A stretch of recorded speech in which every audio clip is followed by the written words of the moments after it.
Yeah. I'm Diane Similas, the Curator and Gallery Coordinator at Glen Iris City Council Gallery. On behalf of Glen Iris City Council, I'd like to welcome you all to today's In Conversation about the life and art of Australian artist Lucy Boyd Beck and our guest speaker, art historian and author Colin Smith. I'd like to start with the acknowledgement of country. Glen Iris City Council respectfully acknowledges the Boonwurrung people of the Kulin Nation, who have traditional connections to the land now known as Glen Ira. We pay our respects to their elders, past, present and emerging, and acknowledge and uphold their continuing relationship to this land. I'd like to ask the audience to please start posting your questions on our YouTube chat, and we'll try to respond to them at the end of today's conversation. It's wonderful to have Colin Smith here as our special guest speaker today for today's live conversation. Colin is an art historian and author, well known for his extensive knowledge of the studio potter Merrick Boyd and his family in Murrumbeena, and for his amazing walking tours of Murrumbeena, which recall the Boyds and also the suburbs' fascinating history. So Colin, welcome. And I'd like to start with a question about Lucy Boyd Beck's life and art, which is celebrated in your new publication, Lucy Boyd Beck, Life and Art. This is a significant tribute to this remarkable artist and her legacy, and who, like many women artists working during this period, was under-recognised during her lifetime. Lucy was born in Murrumbeena in 1916 into a creative family, the eldest daughter of artists Merrick and Doris Boyd. Can you describe Lucy's early formative years at the Boyd family property, Open Country, in the 20s and 30s, and also her parents, Merrick and Doris Boyd, and her siblings? That's a lot of room for talk. Lucy deserved a book because she was a very fine artist and she was a very good human being. And it is true, largely the Boyd women have not had the attention the Boyd men received over the years for various reasons. And I felt it was time to focus some life on the life of Lucy. I was a good friend of Lucy in the last 10 odd years of her life and saw her regularly, so I did get to know her. And really the genesis of doing the book was a eulogy I gave at her for her funeral in 2009, where I did research some of her life and thought it's such an interesting life. And a book had not been produced on her life, and it seemed like a good idea. These things are always much bigger than you think they're going to be, and it took longer to put a book together. But a lot of her life wasn't recorded, so I really did have to do a lot of research into her life, and I'm very grateful for some family members who really helped me fill some gaps in. Lucy, as you say, was born in 1916 on her parents' property, Open Country in Murrumbeena. It was a large property, about 4 house blocks in size. Merrick and Doris had married the previous year in 1915. Merrick had come to Murrumbeena in 1913. Merrick was a sculptor and potter. Doris was a poet and painter. So they really were two very artistic people coming together. It's no surprise you've got an artist in Lucy. She was born in 1916. On that property, the photograph on the screen now shows a lovely little weatherboard house, and it was a house in the country. The room in the front left-hand side is the brown room, which was a family room. That was Merrick's studio in the early days. It had a sunlight in the roof where he could work. And this is a house where the Boyds lived from 1915 until its demolition in 1963. So it was there for a long time. Lucy was very close to her mother. It's a lovely photograph that people are seeing right there of Lucy.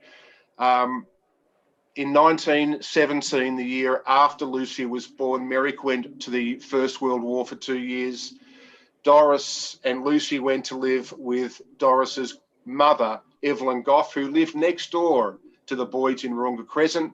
They lived there for 2 years until Merrick's return in 1919.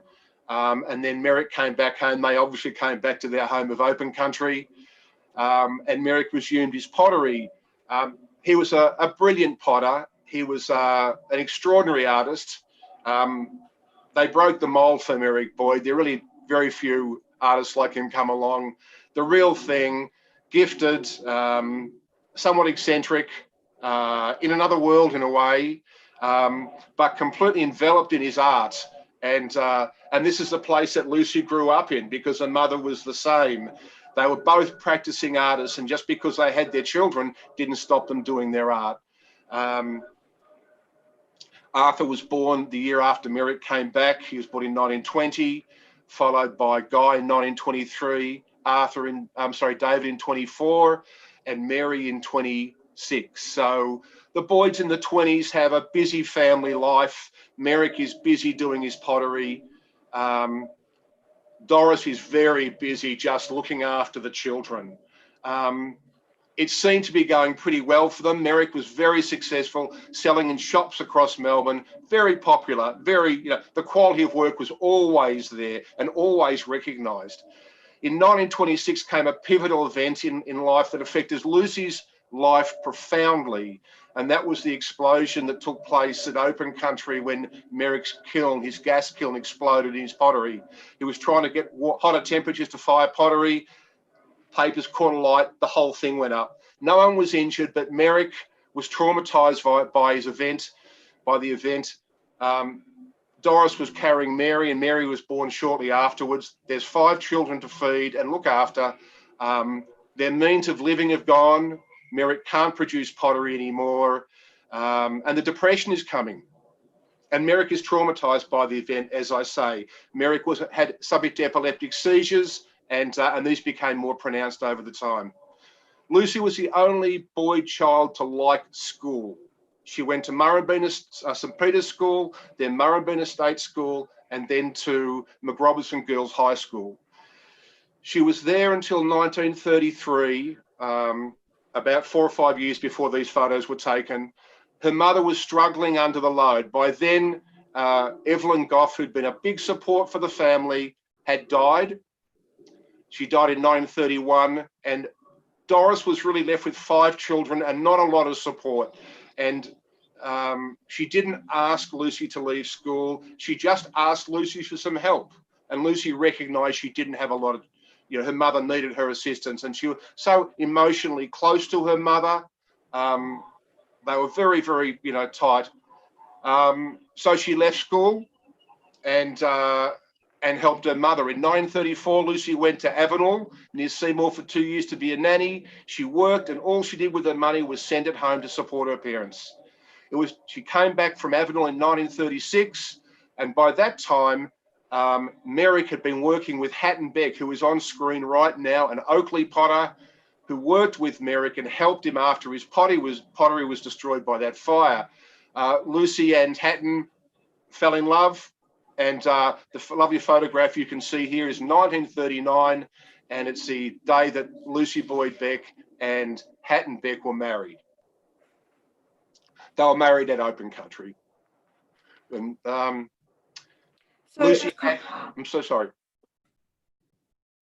Colin, can you talk a little bit more about, just going back a little bit, Sure. about Lucy's memories of her family life and the wild garden, and also the connection to nature, which was so important to Lucy and also many members of the Boyd family? Lucy's upbringing at Murrumbeena was a very humanist upbringing. Doris and Merrick valued life and the human spirit and positivity, all the things that we would call good characteristics. That was the environment Lucy was brought up in. They both believed in self-expression. Self-expression was a core of life at Murrumbeena. While Merrick was busy making money in the pottery, it was Doris who did the support of the family to cook the meals, to look after the children, to get them off to school and the like. But all the time, Doris is still painting, Merrick is still potting. All the children are exposed to all these art materials. David Boyd didn't remember a time when he wasn't handling clay.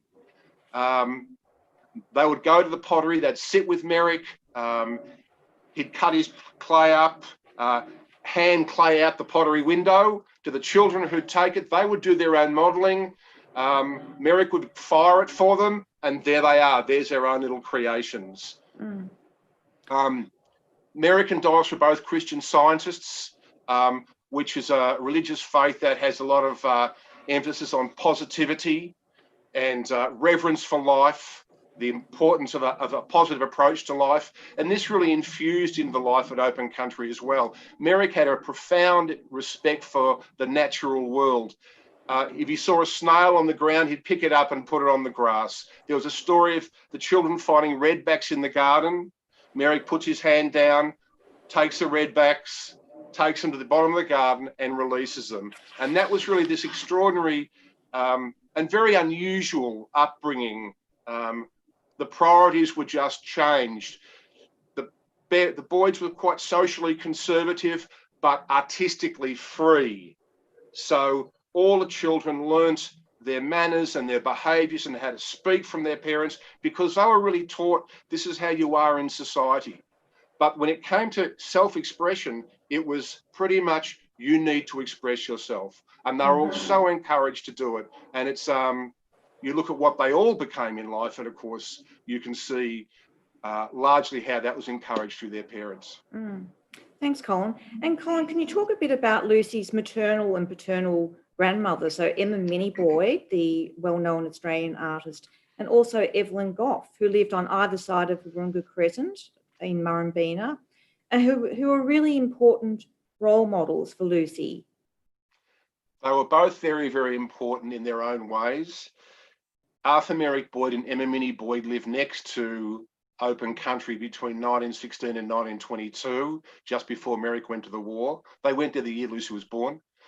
And Evelyn Gough lived in the Wahroonga Crescent from 1916 to 1931. So they were both living in the Crescent for a while, but Evelyn Gough there was for a lot longer. The role that Emma Minnie and Arthur Merrick Boyd played was more a support to the family, particularly financially, and particularly when things got tough in the late 1920s with the Depression and, of course, the pottery fire. They kept an account for Doris at Woodlands, a local department store, grocery store in Murrumbeena. They helped with school fees.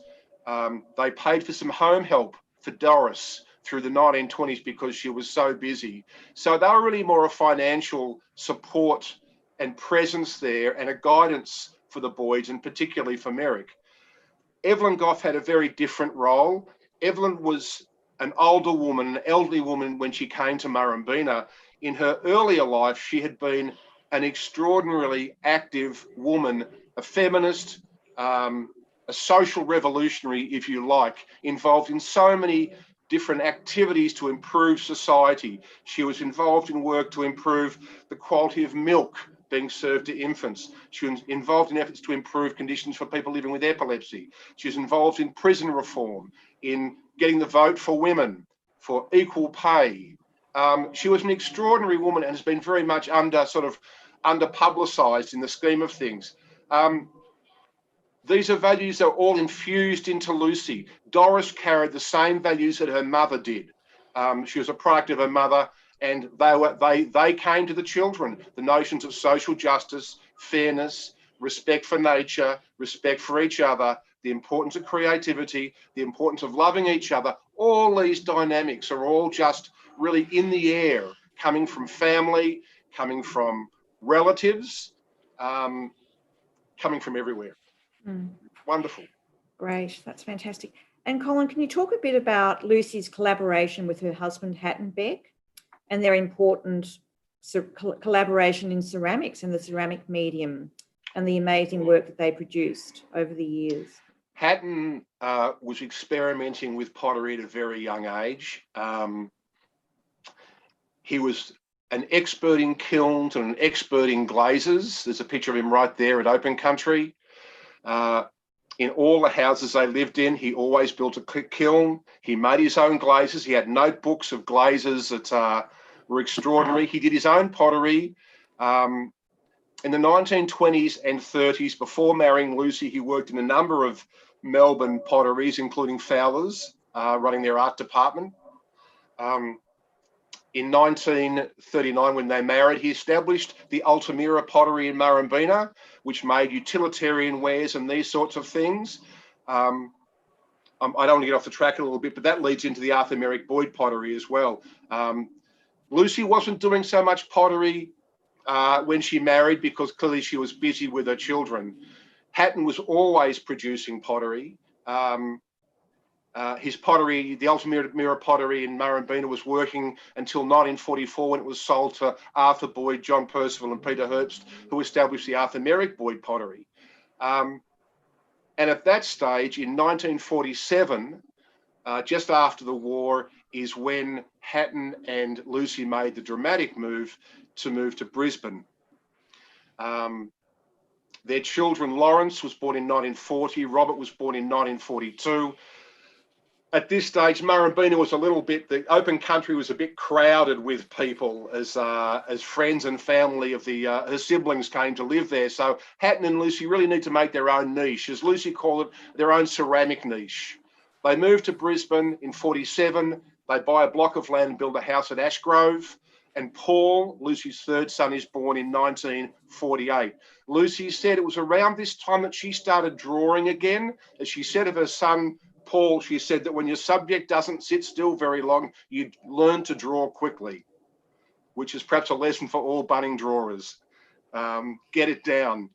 So Hatton worked then. Lucy then started to return to her art that she'd sort of left behind a little bit through those busy family years.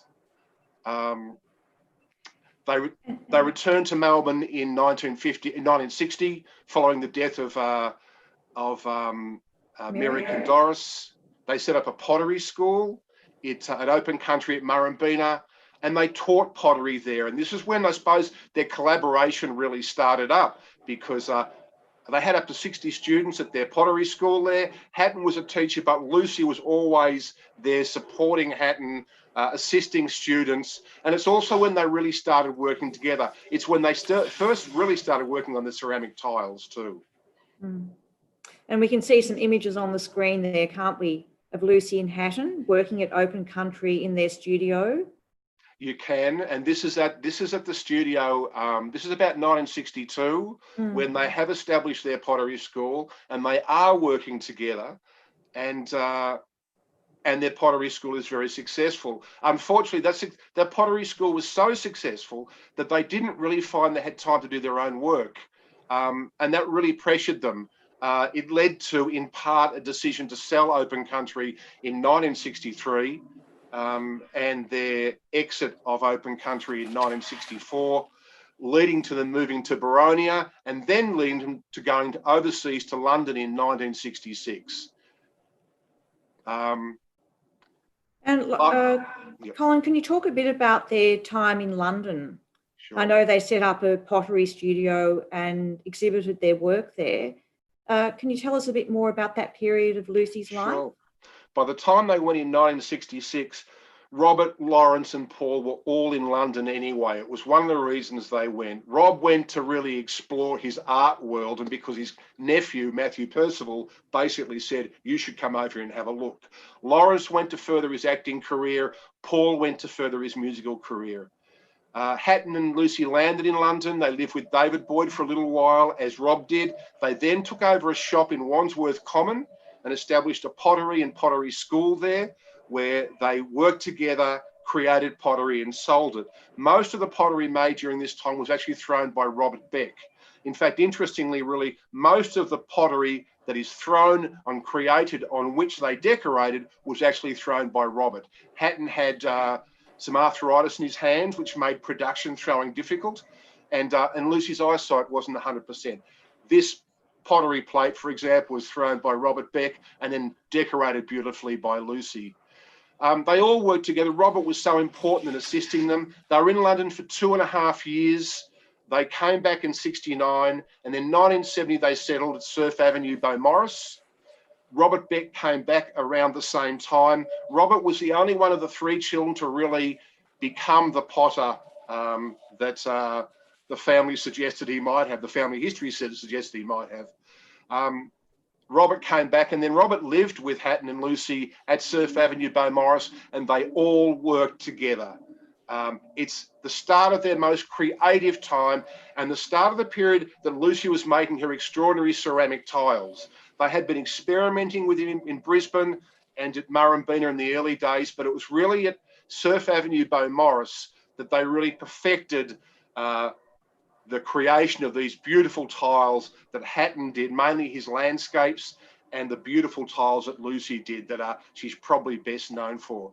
This lovely photograph on screen has Guy Boyd, Lucy and Arthur Boyd. That was taken around 1971 on a visit by Arthur to Melbourne. They caught up when they could. Busy times, but really all the time working on perfecting those tiles.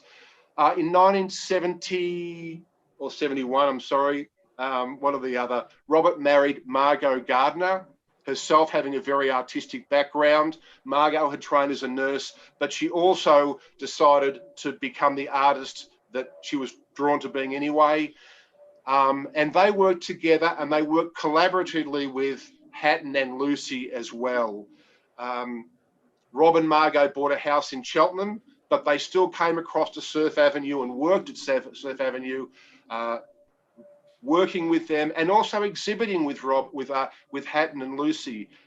By this time, they were exhibiting in Queensland, at Queensland galleries at Newcastle, in Sydney, at a range of galleries in Melbourne, in Adelaide.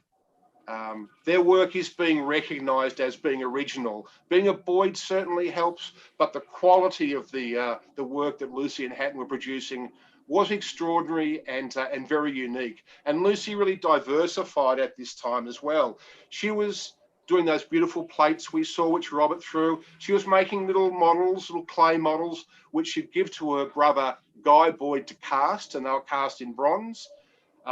She was decorating dishes, and of course she was creating these beautiful ceramic tiles. This is one of Leader in the Swan series, based on Greek mythology, which Lucy was drawn to.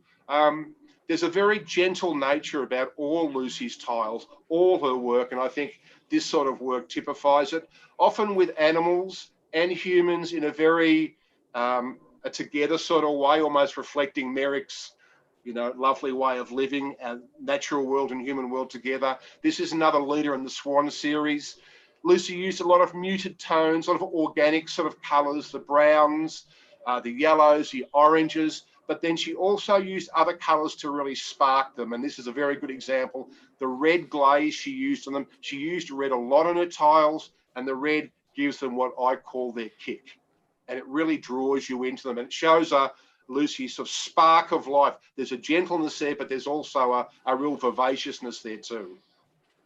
And Colin, there's Lucy's work really explores her interest in the human spirit and the human condition. Can you talk a bit more about that?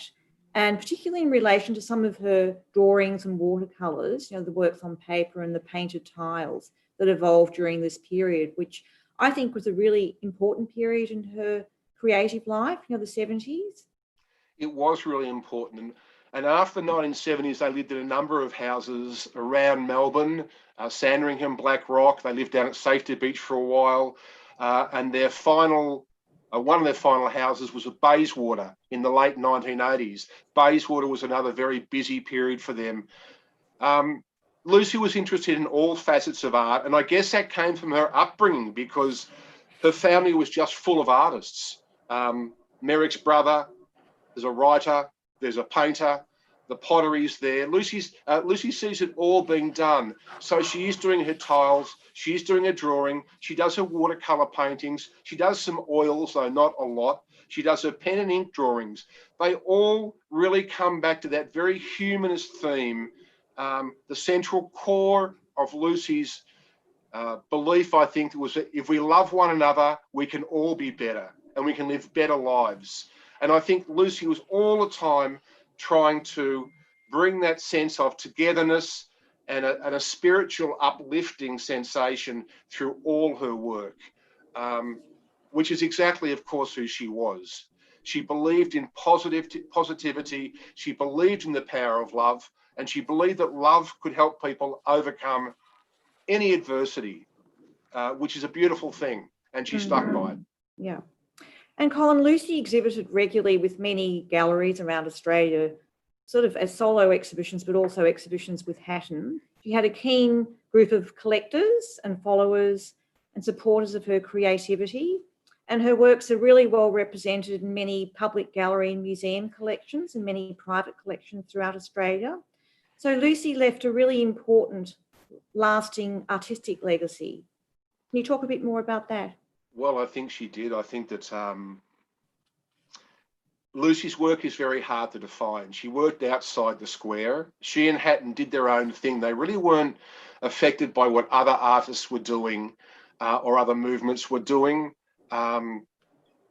They just followed each other, really. Hatton was terribly important in helping Lucy do those tiles. Hatton provided the materials. He provided the kiln, he provided the glazes, he provided the ceramic tiles on which she could paint.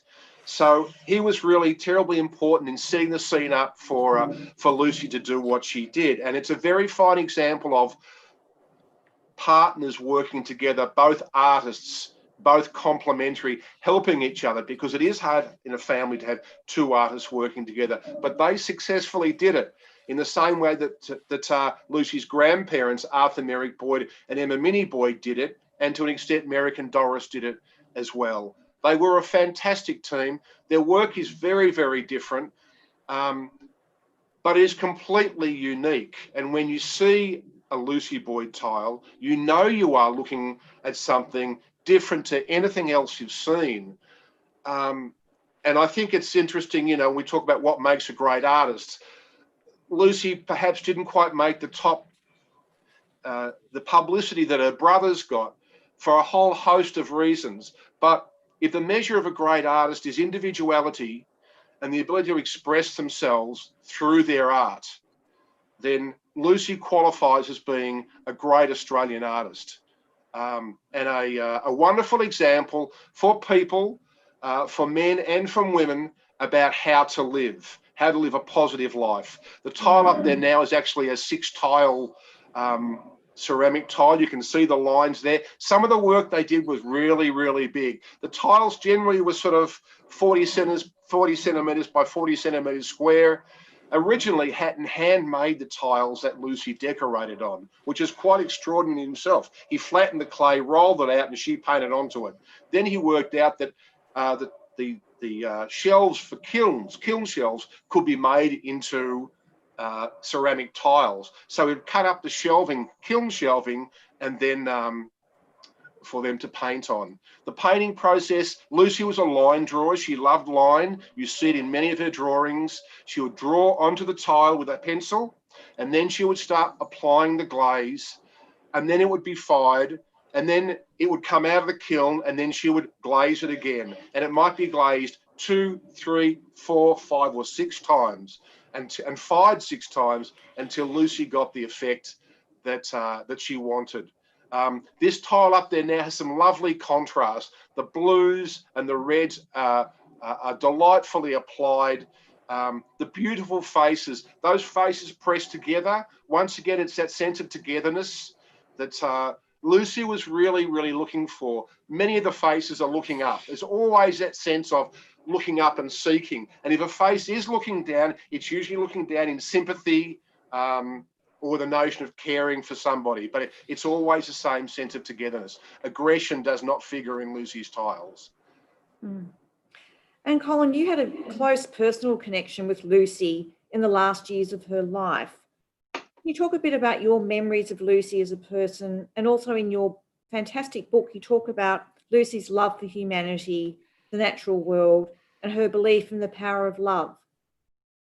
Well, the people come along in your life once every while who you know you're in the company of special people. And Lucy could have been absolutely anybody, and you would have known you were in the company of a special person. It just happened it was Lucy Boyd, member of a famous art family. I met Lucy in 1997. I spoke to her in 1996, and we met in 1997. I interviewed her for my book. Around that time, she moved to Parkdale. She lived at Parkdale,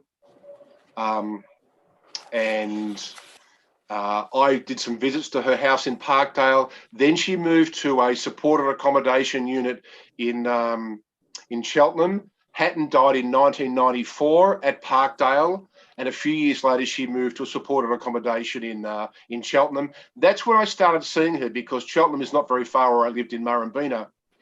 Then in 2002 she moved from her accommodation in Cheltenham to a very, very good facility in Mordialloc for the last 7 odd years of her life. And it was that time that I really got to know her much, much better. I would go pretty much twice a month and visit and spend time with her. I would read to her. I would read some Emily Dickinson poems to her. I'd read some of the interviews I'd done with references to her parents. We would just talk about things because she was a great communicator, full of ideas, like her mother, a very strong intellect. Lovely company. I'd make her cups of tea. My children went down and met Lucy. My mother, I introduced to Lucy, and they became good friends and established a friendship outside me, as did other friends of mine as well. I guess my main memories of Lucy are just the warmth of the conversation and the awareness that you are in special company.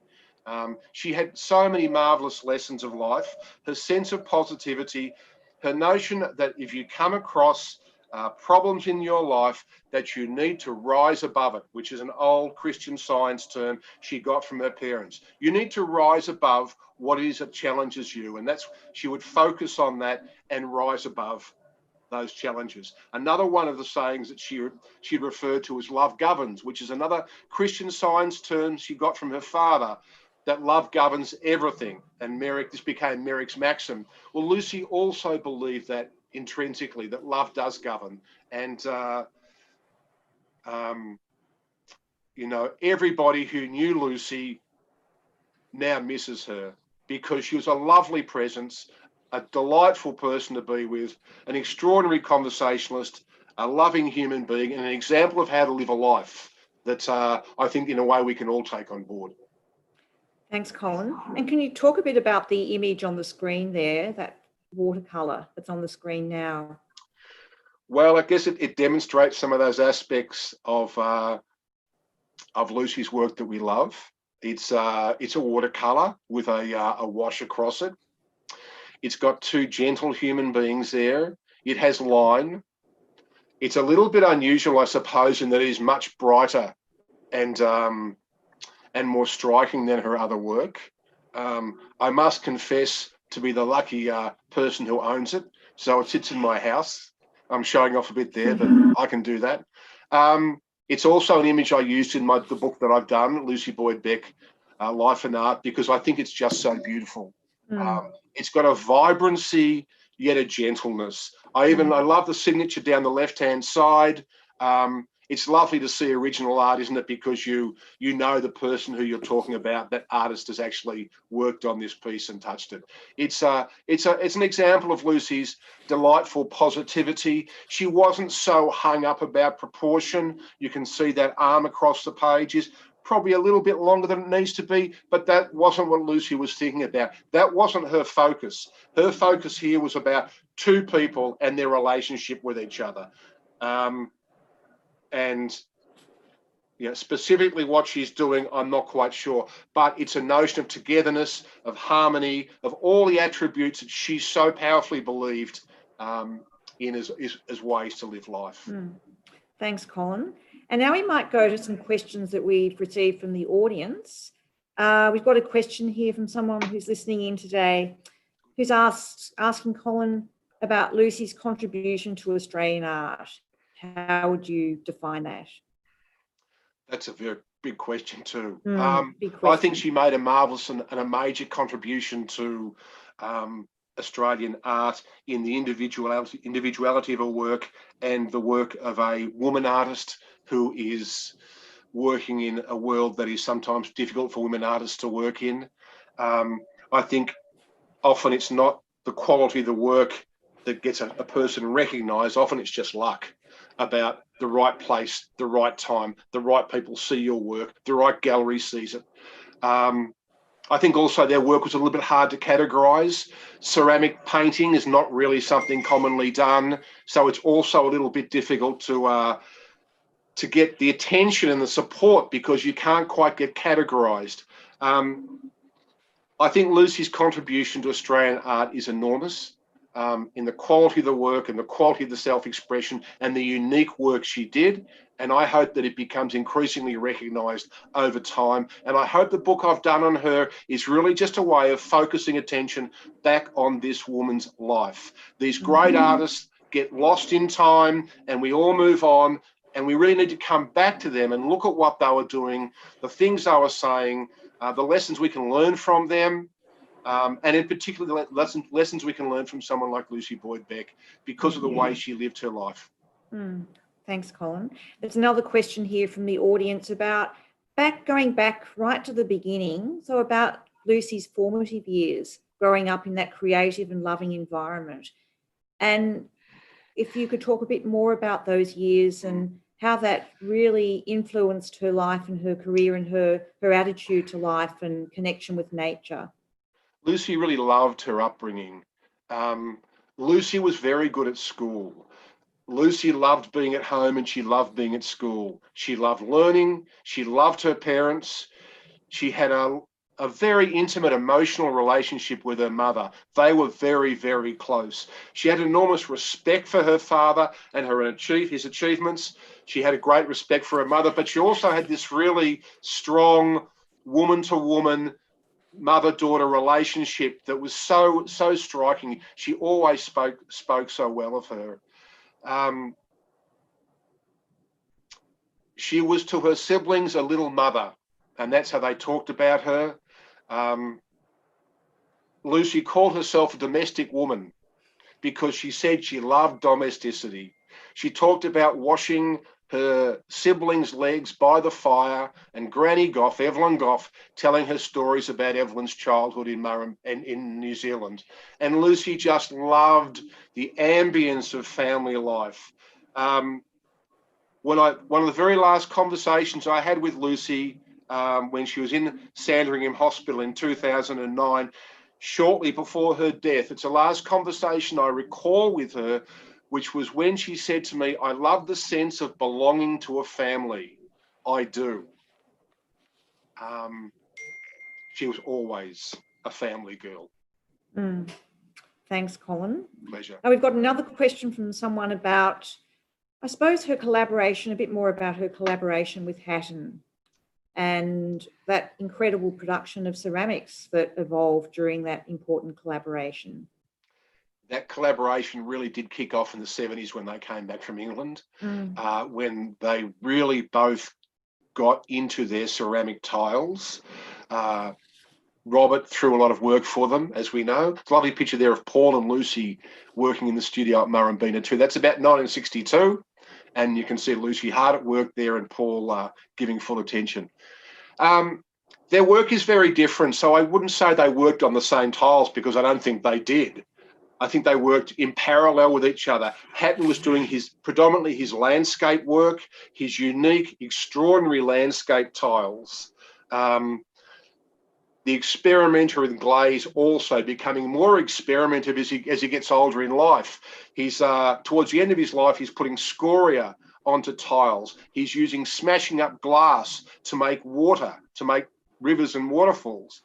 Lucy was not into that. Lucy was much more the gentle approach. I think they're really quite two different personalities, Hatton and Lucy, but they're unified by their creativity, their love for each other, and their desire to move forward and work together. As I said before, Hatton was really such an expert on kilns and glazes. He really did allow Lucy to go forth and just do what she had to do in terms of her own creativity. Thanks, Colin. Yeah. And we've got another question here from the audience. The inspirations for her art were religion or nature or family or mythology, or her interests in literature, perhaps. Did Lucy have interests in the politics of the day? I don't think she did. I don't think Lucy was a political woman. I think she looked beyond politics to the soul within, and she sought goodness within, and she saw goodness in everybody. She looked for it and she found it. She tended to surround herself with people who were positive like her, and I think the older she got, I think she needed that. I think she needed people in her world who were positive and encouraging and had the same ethos as she did. Her love of literature, her love of art, of aesthetics. When she lived at Bayside at Mordialloc, it was a room which had a good-sized room full of her scarves she liked to wear and art items around the room, a teapot by her father and bits and pieces. And there was a single window, and there was one tree out the window, and that beautiful blue and that sky. And Lucy loved that tree and that sky. She saw the beauty of everything. She had such an aesthetic, and she was also always looking at that aesthetic and then reflecting that onto who we are, about us being fuller people and better people. I just say, when I went to see Lucy, and friends who went down there also would say the same thing, that when you went into her room, you went into like a special place where time sort of stopped, and outside influences sort of disappeared, and you were just in the company of someone who you really wanted to stay in the company of. Politics didn't really spoil the moment. Yeah. Thanks, Colin. Well, that concludes our conversation for today. I'd like to thank Colin for your participation and sharing this amazing story about Lucy Boyd Beck's life and art with us today. It's been really fascinating talking with you, Colin, and I'm looking forward to reading your book. And so thank you very much for today. It was a pleasure. Thank you. I'd like to thank the people behind the scenes who made this event possible. So special thanks to our technical support, Leo Damiani, to Robert Beck and Margot Beck for their support, and also to the Council's Arts and Culture team. Thank you very much. A reminder to everyone that they can give us their feedback about today's online conversation. So we look forward to your feedback. And to let everyone know that this In Conversation can be viewed next week on the Arts and Culture Facebook page. So please share this with your friends and family. I'd like to promote our next Sunday afternoon online event, local performers, the Kazoos, which is the 12th of July at 3 p.m. So don't forget to tune in next week. Thank you all for joining us today. Thank you, Colin, for sharing Lucy's amazing life story with us. It's a wonderful local story, and we look forward to hearing more from you in the future. Thank you all, the audience, for your participation, and look forward to seeing you all very soon. Thank you. Thank you. Bye-bye. Bye-bye.